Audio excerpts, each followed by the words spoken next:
Okay, first things first. Today we're gonna be doing a top 10 of my albums, in my personal opinion. Just my favorite 10 albums that I love to listen to. You can obviously tell by the picture that I'm talking over right now. Number 10 is Without Warning. But before I get into that, first things first. If I sound really tired, I apologize. It is currently 12:30 at night. This will probably be a 15-minute video, and I've got like 5 or 6 more I want to do, and I want to finish the rest of the songs I've done tonight. I will probably be up till 4 o'clock in the morning, and I really don't want to be, but that's just how life is right now. And also, this list is in no real order. However, obviously, but like number 10, I don't find as good as number 1, obviously. So it's kind of in order, but kind of not. Think of it that way.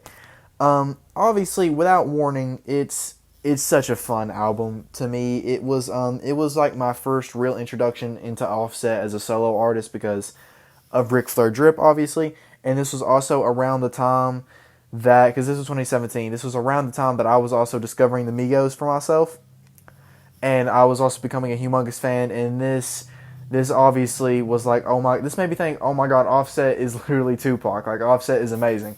And I still think that. I still love this album. This album is so much fun to me. You got Nightmare, Darth Vader.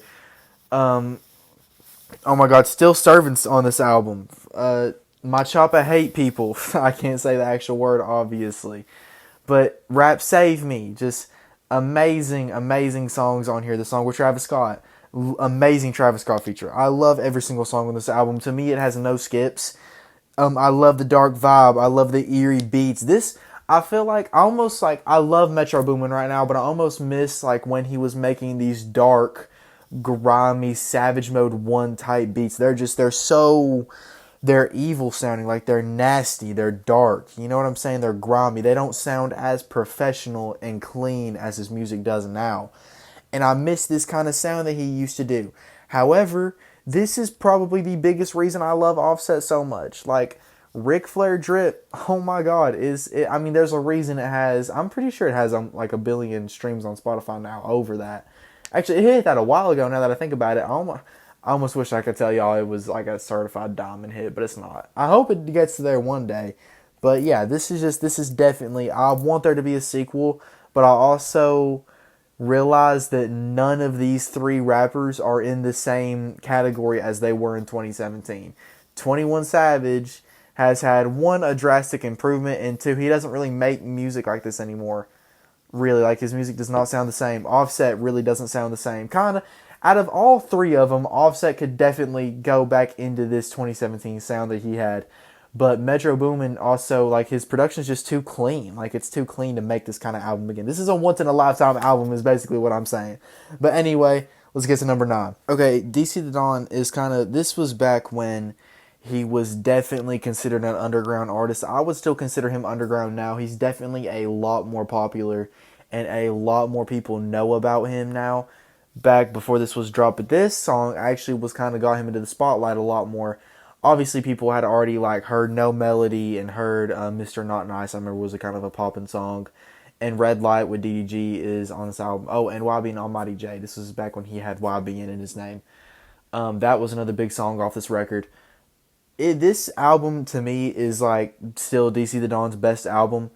Even though he is improved in a lot of ways, I still feel like this album was kind of like, this was a very, very high peak. And I'm not even saying I love his new releases, but that goes to show how good this one is because he hasn't been able to get back to it.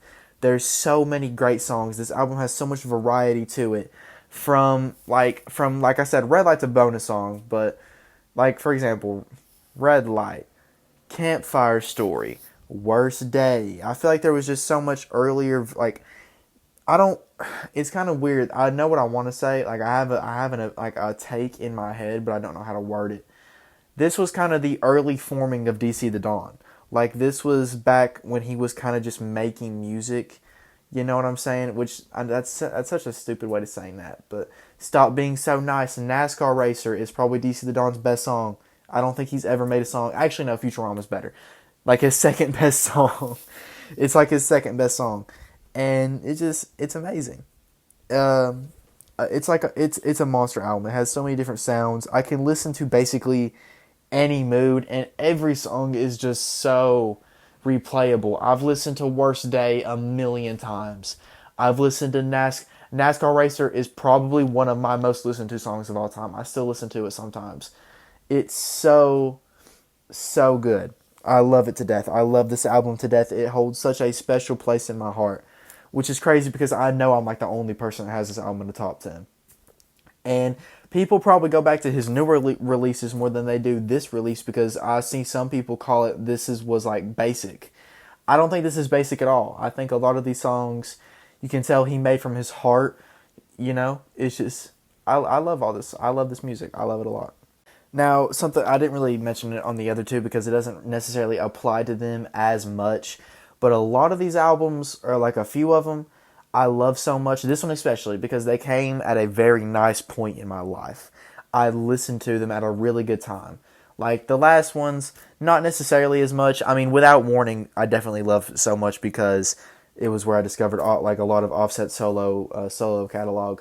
But this one specifically, number 8, Trap Soul, was literally I found it so good because I found it at the perfect time. I think if I listened to this album at any other time in my life, I would not have found it as good. I still would find it great because this is a great album. I think this is one of the best R&B albums of all time. Actually, it's the only R&B album really on here. I do think it's the best. Really. Excuse me. It's just it came at a perfect time in my life and it was the perfect mood. And it came at a time where it felt like Bryson was literally speaking to me. Like, felt like it was music that he was like, yeah, here you go, Caden. Here it is. This one. I made this one specifically for you, dude. Come on, go listen to it. That's how it felt because obviously I listened to it after a breakup, and it was it was great. It was like sentimental, but also like I don't need this hoe. You know what I'm saying? Like she actually needs me. So like I'm that guy. Like why? What does she think she's doing? You know what I'm saying? It came at such a good time, and it helps me love it. Another one, like for example, is like what was that album that Black made with Free and No Problems on it? That album also came at a perfect time, and I'd probably put that one on my top 15, probably not top 10, but this one also that's another example. That's another example. But yeah, Trap Soul. It was also my introduction to Bryson Tiller.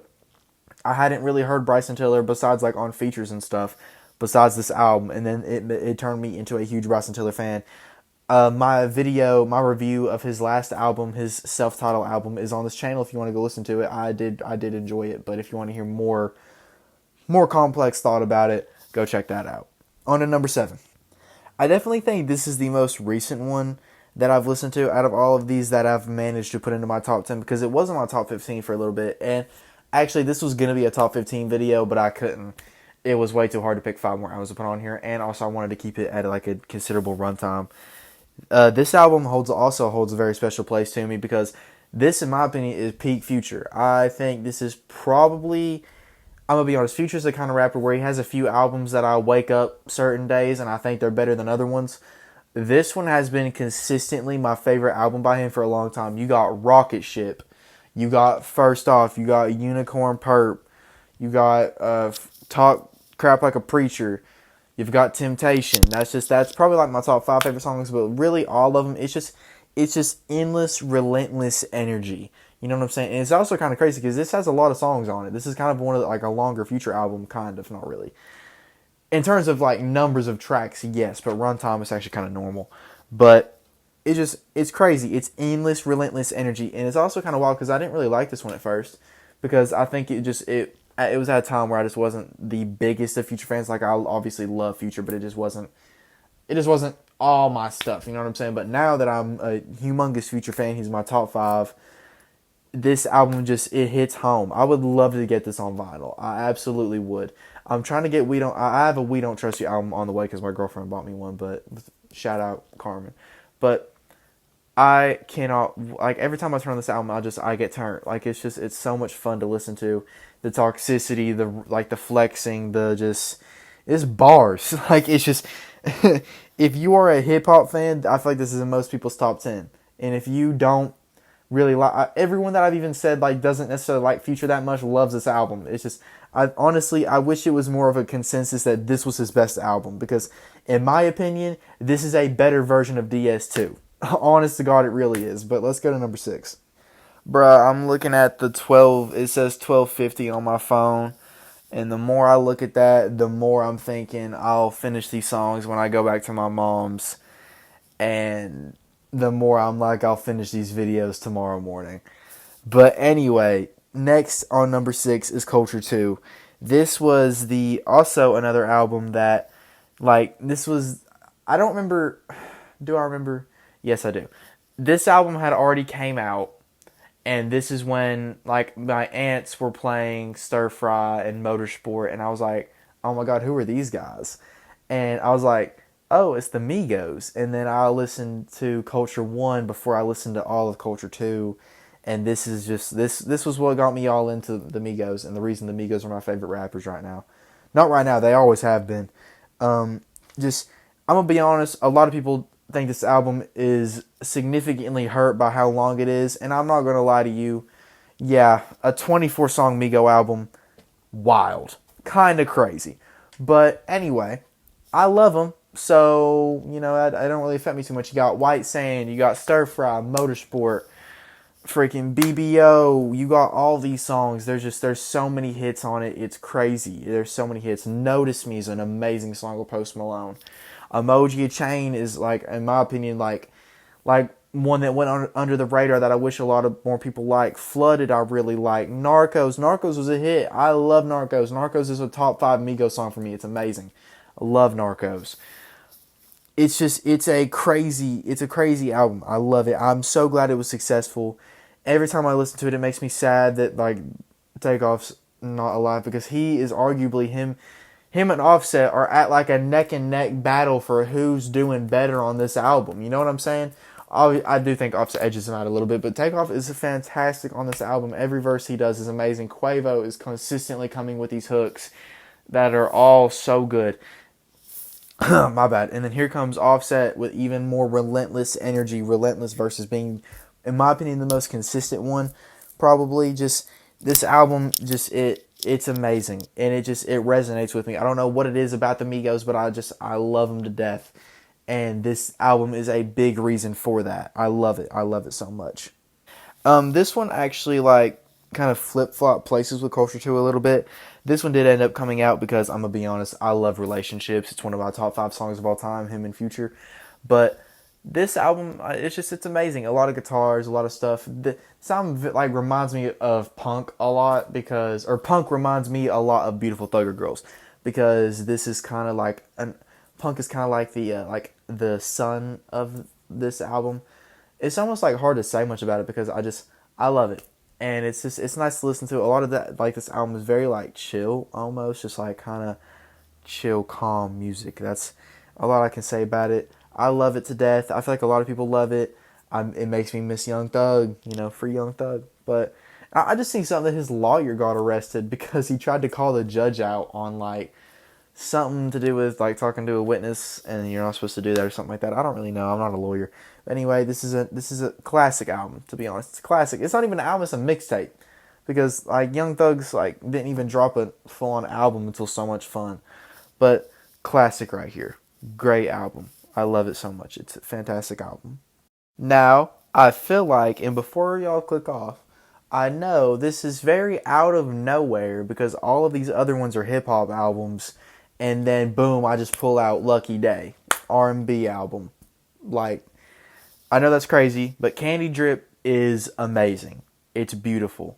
It's an amazing complete love album. I love the little story going on. By the way, this album has Over. It has Cherry Forest. It's got the interlude's even nice, and it's barely even anything. It's an amazing song. What's it called? Effin' Sound, Frickin' Sound. That amazing song. I love that song. I love Lucky Day's like normal voice. I wish he'd do that more. But anyway, I love Lucky Day. Beautiful singing, amazing album. I love it. I love it a lot. And I never said top 10 hip-hop albums. My top 10 albums just so happen to be 9 hip-hop albums plus Candy Drip. I'm very excited for Lucky Day's next release. This album has NWA. I love NWA. I'm an NWA fan. Like the song, I love the rap group too. I have Straight Outta Compton on vinyl, which my dad got me for my birthday. Really cool thing to have. But I love Candy Drip, and honestly, if you're a hip hop fan, I think you'll love Candy Drip too. I do. I really do. Candy Drip is so good. It's so good. And this cover's hard. I think this cover is cool as heck. Now, my top three is where it gets real. All I really have to say about Rodeo is that Travis Scott, this was definitely when you can tell he was hungry. You know what I mean? He was starving. He wanted his recognition. You've got On My Diss Side. You've got Nightcrawler. You've got Never Catch Me. You've got Pornography. You've got Impossible. You've got so many amazing songs on Rodeo. This was Travis at his peak, man. This is so good. Maria, I'm Drunk. Did I say On My Diss Side? I don't even know if I said On My Diss Side. 3500. Excuse me, I keep like burping. Oh my god, ew. Anyway, so many songs, so many amazing songs.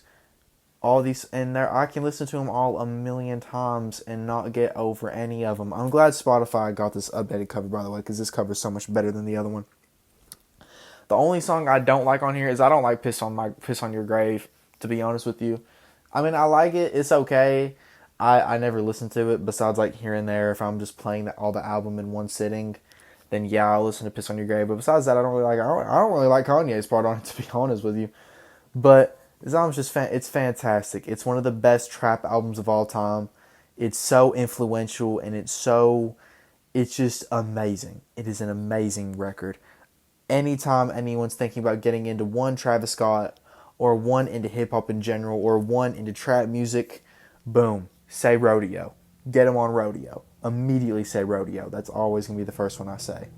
And also, another Travis Scott album is number 2, so let's go ahead and talk about it. Now, before you click off again, you're probably like, yo, Rodeo's better than Utopia, Caden. Like, what the heck is this?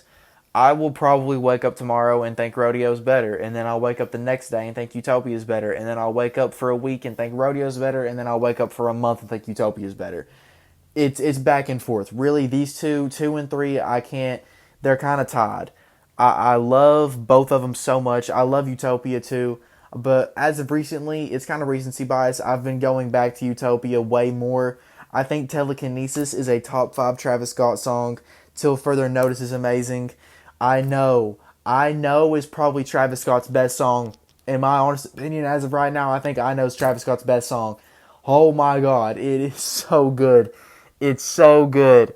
Literally, all I'd have to say is I know. I know a lot of people are like, think Topia Twins isn't necessarily that good. I love Topia Twins. I love Hyena. I love Modern Jam. I love God. I don't love God's Country. God's Country's okay. I love Thank God. I think K-pop's not that bad. People overhate K-pop way too much. K-pop is not that bad of a song, guys. Y'all can stop saying that. Just because it's a little different, just because it's a little quirky, don't mean you gotta hate on it. I like K-pop. Come on, man. K-pop is cool. Stop hating on K-pop. Schizo's good. I like Schizo. I love Del Resto. Del Resto Echoes has such a special place on my heart.